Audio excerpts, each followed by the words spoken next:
Episode 41 का नया promo कहानी को एक बेहद भावनात्मक और निर्णायक मोड़ पर लाता है।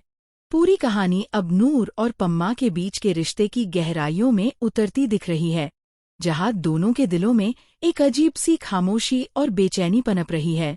नूर के चेहरे पर थकान, उलझन और दर्द साफ झलकता है, जैसे वह अब अंदर से पूरी तरह टूट चुकी हो।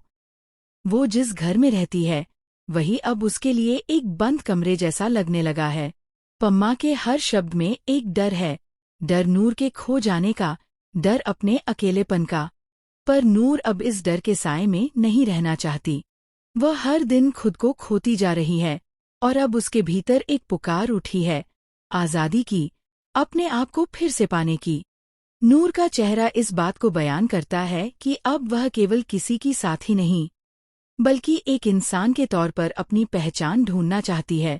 उसका दिल बार बार उसे कह रहा है कि प्यार अगर सच्चा है तो उसे पिंजरे में नहीं रखा जा सकता। शायद यही वजह है कि उसके कदम अब उस दरवाजे की ओर बढ़ रहे हैं, जहां से निकलकर वह अपने दर्द से, अपने डर से और अपने बंधनों से दूर जा सके। पम्मा अंदर से बिखर रहा है, लेकिन उसकी आंखों में जो पकड़ है वह नूर के लिए अब बोझ बन चुकी है। नूर के जाने का मतलब उसके लिए किसी तूफान से कम नहीं। फिर भी वह नूर को रोकने की कोशिश करता है, ये समझे बिना कि नूर अब सिर्फ शारीरिक रूप से नहीं, भावनात्मक रूप से भी उससे दूर जा चुकी है।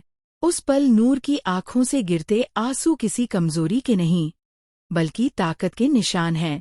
वो आंसू कहते हैं कि अब वह अपने फैसले खुद लेना चाहती है। उसे अब किसी की अनुमति नहीं चाहिए अपने जीवन की दिशा तय करने के लिए। दृश्य का वातावरण भारी है, हर शब्द में दर्द और खामोशी की गूंज है। नूर के कदम धीरे धीरे दरवाजे की ओर बढ़ते हैं, जैसे हर कदम के साथ वह अपने अतीत से एक परत अलग कर रही हो। पम्मा की पुकार उसके कानों तक पहुंचती है, लेकिन अब उसके दिल तक नहीं।